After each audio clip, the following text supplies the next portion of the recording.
Physical map के बाद students आता है thematic map. So thematic map क्या होते हैं? These are specially designed to show a particular theme so as to give a specific information about a place. तो thematic map को specially design किया जाता है, वो पर्टिकुलर थीम को दिखाते हैं। For example, a thematic map could be about density of population, या फिर rainfall of a particular area, या फिर मिनरल्स एंड क्रॉप। तो हमने कई बार देखा होगा कि कई बार हम पॉपुलेशन दिखाते हैं तो अलग अलग कलर से दिखाते हैं, डार्क रेड, फिर पिंक, फिर और लाइटर पिंक, फिर वाइट। तो वो डेंसिटी ऑफ पॉपुलेशन भी हो सकता है या रेनफॉल भी हो सकती है। तो ये देखिए, इसमें हम पर्टिकुलर एरिया को कलर कर देते हैं। तो हमें बताया एलुवियल सॉइल ग्रीन है, तो यहाँ पे एलुवियल सॉइल पाई जाती है, तो उस जगह को हमने ग्रीन कर दिया। तो ये थीम बेस्ड हो गया। कैसे? जहां जहां एलुवियल सॉइल है वहां ग्रीन कलर कर दो, जहां जहां डेजर्ट है वहां येलो कर दो, तो यहाँ येलो कर दिया। यहाँ जहां ब्लैक सॉइल है वहां पे ये ब्लू कलर कर दिया, तो ब्लैक सॉइल के लिए ये कलर हो गया। तो थीमेटिक मैप, जैसे हमने ये सॉइल रिप्रेजेंट करी, इंडिया में कौन से एरिया में कौन सी सॉइल प्रेजेंट है, वैसे ही सेम तरीके से हम पॉपुलेशन डेंसिटी, यहाँ जहाँ पे ज्यादा डेंसिटी होगी पॉपुलेशन की वहां कलर रिप्रेजेंट करेंगे। जैसे उत्तर प्रदेश में सबसे ज्यादा डेंस स्टेट है, तो इसका कलर हम कोई रिप्रेजेंट कर देंगे। फिर उसके बाद कोई स्टेट का दूसरा कर देंगे जहाँ पे डेंसिटी कम होगी। ऐसे डेंसिटी वाइज पॉपुलेशन को करेंगे। रेनफॉल के लिए भी अलग अलग कलर करेंगे, जहाँ पे सबसे ज्यादा रेनफॉल होती है इस एरिया में होती है, तो हम उसे ज्यादा रेनफॉल वाला एरिया दिखाएंगे, या इस एरिया में होती है कोस्टल एरिया में। ठीक है, नेक्स्ट आता है हमारा कंपोनेंट्स ऑफ मैप्स। तो हम कंपोनेंट्स ऑफ मैप पढ़ेंगे। सबसे पहले हम पढ़ेंगे, every map should have a certain components that help us in interpreting and understanding its properly. These essential components are discussed below. तो ये हमें मैप में अंडरस्टैंडिंग कराने में बहुत ही हेल्प करता है। सबसे पहला आता है title. Depending on the kind of information the map conveys and the part of earth being represented, we give a title to the map. जैसे जैसे जो इन्फॉर्मेशन हमें मैप प्रोवाइड करता है और जोन से अर्थ के चीज को हम रिप्रेजेंट कर रहे हैं, पार्ट को, उस हिसाब से हम मैप को टाइटल देते हैं। नेक्स्ट आता है student scale. Scale is a proportion or ratio between the distance on a map and the corresponding distance on the ground or the earth surface.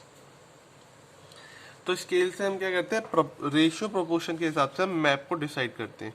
Distance on a map, जैसे map में कितना distance है कोई city के बीच में, और अर्थ में actual distance कितना है कोई दो सिटीज के बीच में, तो उसकी हेल्प से हम, स्केल की हेल्प से हम रिप्रेजेंट करते हैं। A scale can be express as a statement. For example, 1 centimeter is equals to 200 meter, means that a distance of 1 centimeter on the map is equal to distance of 200 meter on the ground.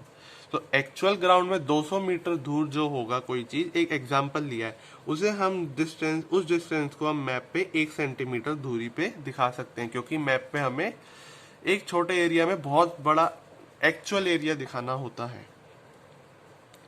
Based on the scale, maps can be divided into large scale map and small scale maps. Study the maps given in the geography in detail. तो हम geography में maps की चीजें ही detail में पढ़ते हैं। A scale on a map can also be expressed as a representative fraction. This is a fraction in which the numerator is the distance on the map. जो numerator होता है वो डिस्टेंस होता है मैप पे, and the denominator represent the corresponding actual distance. जो actual distance होता है हम उसे डिनोमिनेटर में लिखते हैं। For example, 1:10,000 can also be shown as 1/10,000। तो जो रेशियो में लिखा उसे 1/10,000 भी लिख सकते हैं। This mean 1 centimeter on the map, जो मैप पे होता है हम उसे न्यूमरेटर में लिखते हैं। 1 सेंटीमीटर मैप पे जो है वो 10,000 सेंटीमीटर एक्चुअल ग्राउंड पे है। ये भी एक एग्जाम्पल हुआ। अलग अलग मैप का अलग अलग रेशियो होता है, अलग अलग स्केल होता है। It is also represented as a linear scale. एक लीनियर स्केल पे भी हम रिप्रेजेंट करते हैं। A divided line, where a line is divided into equal parts and each part represent the actual distance on the ground. तो each part जो होता है एक्चुअल डिस्टेंस को ग्राउंड पे रिप्रेजेंट करता है। ठीक है, नेक्स्ट है हमारा इस मैप में पॉइंट आता है, टाइटल हो गया हमारा, स्केल हो गया। अब आता है इंडेक्स। द इंडेक्स और legend of a map gives the key to the symbol used on the map. This symbol helps to avoid labelling the map with the full names and too many details.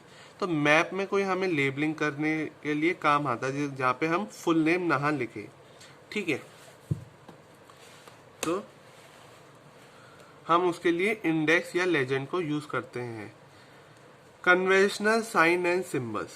Maps use a set of standard signs and symbols that are internationally accepted to depict certain features and characteristics. These are known as conventional symbols. These symbols also ensure that a map is not congested or and confusing. With the help of these symbols, it becomes very easy to read and understand the map. In symbols की वजह से बहुत ही help मिलता है read करने में map को। तो सी फिगर 15.2, ये है 15.2, ठीक है। तो इन सिंबल्स की वजह से हमें बहुत हेल्प मिलती है। स्ट्रीम लिखना ना पड़े, सीधा हम ऐसे रिप्रेजेंट करते हैं, कैनाल को ऐसे, टाइडल रिवर ऐसे, रिवर और आइसलैंड, वेल जो लाइन है अनलाइंड, स्प्रिंग को ऐसे रिप्रेजेंट करते हैं, टैंक।